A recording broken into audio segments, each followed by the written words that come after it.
Hello दोस्त।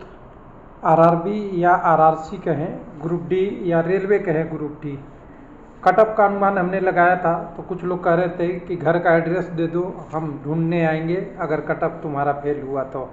आज विद्यार्थी लोग यूट्यूबर को ढूंढ रहे हैं जिन्होंने 50-55 कटअप बताया था। कई सारे मैसेज मेरे पास आए हैं कि 50-55 क्या, अब 50-50-55 तो स्कोर ही नहीं किसी का दिख रहा है, तो कटअप की क्या बात करें। और ख़ास करके यूआर की बात हो रही है। देखिए, कम्युनिटी में कटअप कम होती है, रॉ स्कोर के रूप में सब एक्सेप्ट करते हैं, हमने भी बताया था और वो जेन्युइन फैक्ट है। लेकिन खास करके 3 कम्युनिटी, ईडब्ल्यूएस, ओबीसी और एक कम्युनिटी नहीं, अनरिजर्व, ये तीनों चीज़ें है ना, इस पे ज़्यादा फोकस होता है हमेशा, और इसमें कटअप हमेशा ज़्यादा जाती है।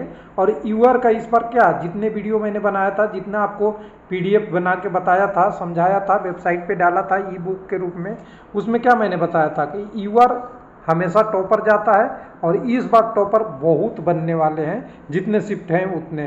तो कम्युनिटी वाइज कैंडिडेट जो हमने ई पूरे के लिए रिव्यू के लिए निकाला था वो बिल्कुल सही निकला। और दूसरा, डेली कैमरा लेके एग्ज़ाम सेंटर जाने से और 10, 20, 25 देने से आपकी एक्चुअल सभी सेंटर का कंडीशन नहीं मालूम कर सकते और सारा स्टेटस नहीं आता। हाँ, कुछ मनोरंजन हो जाता है ज़रूर, और daily question, shift wise question देखने से कंसेप्ट तो पता चलता है, वो 2-3 दिन में ही पता चल जाता है, ना कि 330 दिन एग्ज़ाम चले, 60 दिन एग्ज़ाम चले और 300 शिफ्ट हो, तो 300 शिफ्ट का क्वेश्चन पेपर देख के आप उलझ जाएंगे, सारी चीज़ों में समझेंगे कम, उलझेंगे ज़्यादा। मैं रियलिटी बता रहा हूँ। समझने के लिए 2-3 शिफ्ट का ओवरव्यू देखना बहुत काफ़ी है। 2-3-4 शिफ्ट अगर आपने सही से देख लिया तो आपको पता चल जाएगा कि किस टॉपिक से क्वेश्चन आ रहा है। और डे फर्स्ट से ही लोग बता दिए थे कि साइंस ठीक ठाक आ रहा है, साइंस 10 एनसीईआरटी इसी का आ रहा है और वगैरह वगैरह आ रहा है।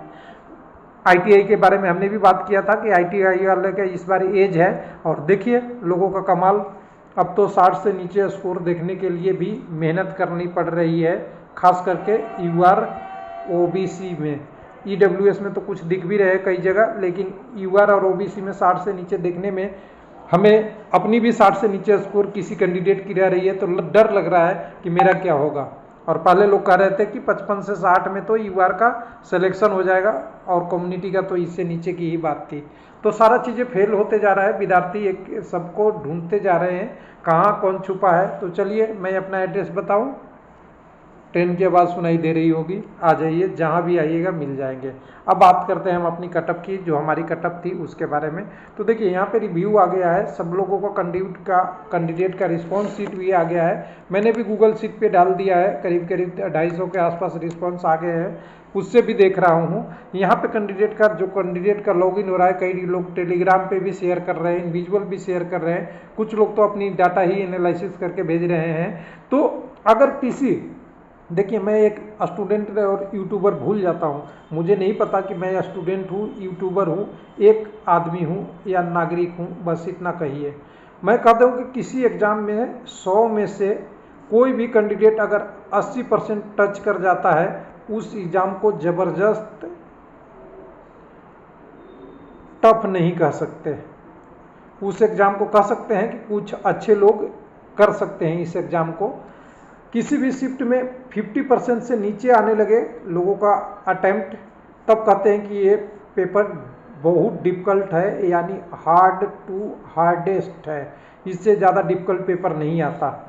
लेकिन यहाँ पे देख रहा है कि जितने भी कैंडिडेट हैं उनका एवरेज कैंडिडेटों की बात कर रहा हूँ, ये नहीं कह रहा हूँ कि सबकी, एवरेज जितने भी कैंडिडेट हैं उनके स्कोर 60 हैं, यानी 60% करने वाले संख्या अच्छा खासा है।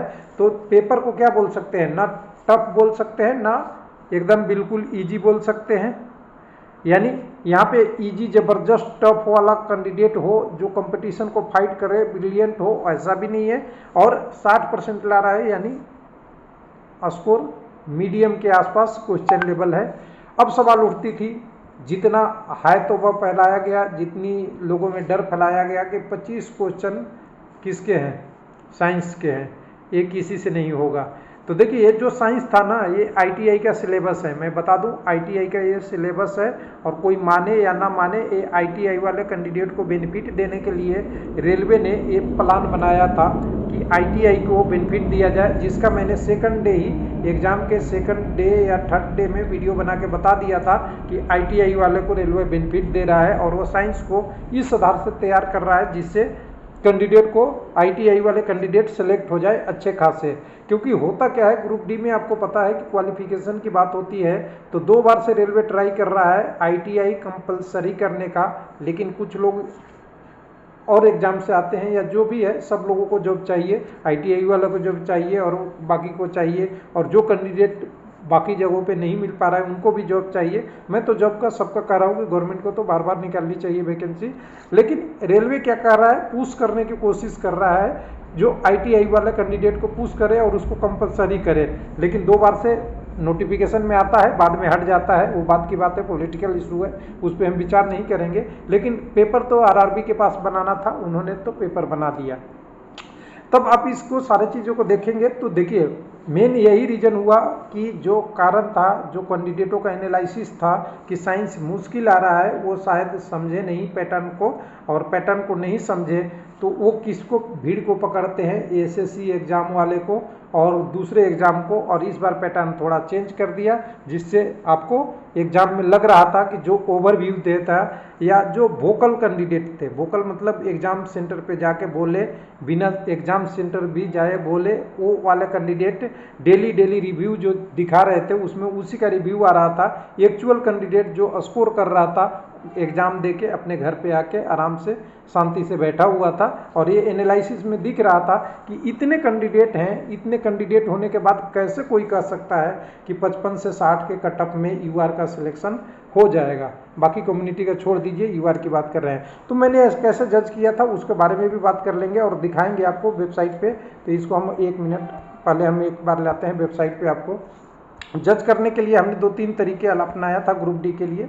हमने अपने वेबसाइट पे ये डाटा www.railwaylifelp.com पे हमने ये डाल दिया था। इसमें हमने हर RRC का एक डाटा निकाला था सारा कैंडिडेट के टर्म में, और कितने कैंडिडेट है, पर कैंडिडेट का रेशियो कितना है, पिछला बार का कटअप क्या गया था, और पिछले बार का नॉर्मलाइजेशन फैक्टर हटाने के बाद, जैसे PT के लिए यहाँ पे गया था 67 UR के लिए, और ये बात कर रहे हैं हम RRC यहाँ पे मुंबई वाले जो सेंट्रल रेलवे का है। लेकिन हमने इस कटअप से क्या करा था, इस कटअप को नेग्लेक्ट करके यही रखा था, वैकेंसी को भी देखा था, सारा चीज़ देखा था। और जहां कटअप ऑलरेडी कम थे, जैसे मुंबई पिछली बार एवरेज कटअप था, वहां कटअप हमने कम किया था। तो मैंने जैसे 64 से 68 बोला तो कुछ लोग ऐसा शब्द यूज कर रहे थे, देख लेना, मैं बोल तो नहीं पाऊंगा। ये है विद्यार्थी का बात, ये विद्यार्थी बोल सकता है या एक कोई यूट्यूबर बोल सकता है, जिन्होंने 55-56 बता रखे हैं कि इतना ही कटअप जाएगा, इतना कटअप कौन ला सकता है, ऐसा शब्द यूज कर रहे थे। देखिए अब ये कटअप भी हमें छोटा लगने लगा है। देखिएगा कि 64-68 जो कैंडिडेट UR के लिए खास करके कर रहा हूँ, ये कैंडिडेट आपको कम लगेंगे और इतना स्कोर आराम से हो सकता है। और कम्युनिटी वाई की हमने बात किया था, तो कम्युनिटी में देखिए SC का 55 से 57, ST में 53 से, उसके बाद OBC में 60 से 65, और टोटल में देखेंगे आपका EWS के टर्म में तो 58 से 63।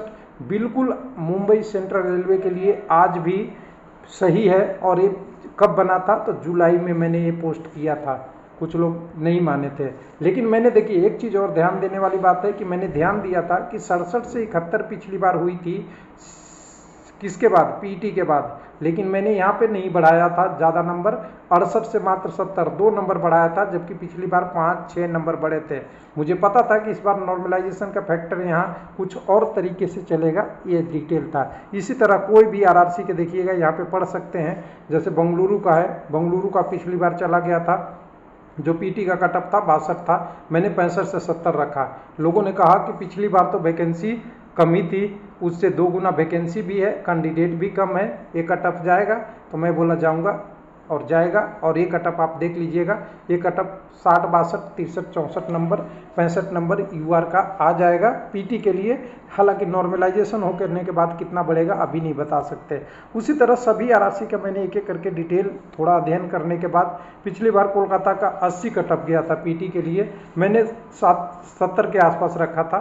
तो लोग कह रहे हैं इतना नहीं आएगा। तो देखिए कोलकाता में वैकेंसी बहुत ज़्यादा है और कैंडिडेट भी खास करके हैं, लेकिन ये कटअप के आसपास आने के लिए क्या है ना, बाकी कम्युनिटी वाले भी सारा यहाँ पे टॉप कर जाते हैं, यानी ऊपर में चले जाएंगे। इस कारण से अगर ये परसेंटाइल बेस्ड नॉर्मलाइजेशन है तो और ज़्यादा कैंडिडेट ऊपर की तरफ जाएंगे दूसरे में। उसी तरह सारा आरआरसी का एक एक देख लेंगे तो सारा आप पढ़ सकते हैं। मैं वीडियो में कितना डिस्प्ले कर सकता हूँ, सब वही कटअप है जो मैंने एक्सपेक्टेड किया था। जैसे आप यहाँ पे देखेंगे, हमने अभी बात कर रहे हैं तो मैंने ये कटअप बनाया था PDF रूप में, वेबसाइट पे भी डाला था। पहले वेबसाइट दिखा दूं, उसके बाद इसकी बात करेंगे। इसको हटाते हैं। वेबसाइट पे जब हमने डाला था तब भी बहुत लोगों का अच्छे प्रतिक्रिया आए थे, और लोगों का सुनना और समझना हम लोग का एक प्रथा बन गई है। नहीं सुनेंगे तो यूट्यूब पे आप रह नहीं सकते, क्योंकि यहाँ तो बहुत अलग अलग तरीके के लोग आते हैं।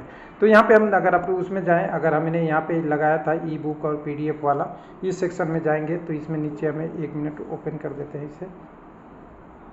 कुछ दिक्कत कर रहा है नेट का। हो गया ओपन।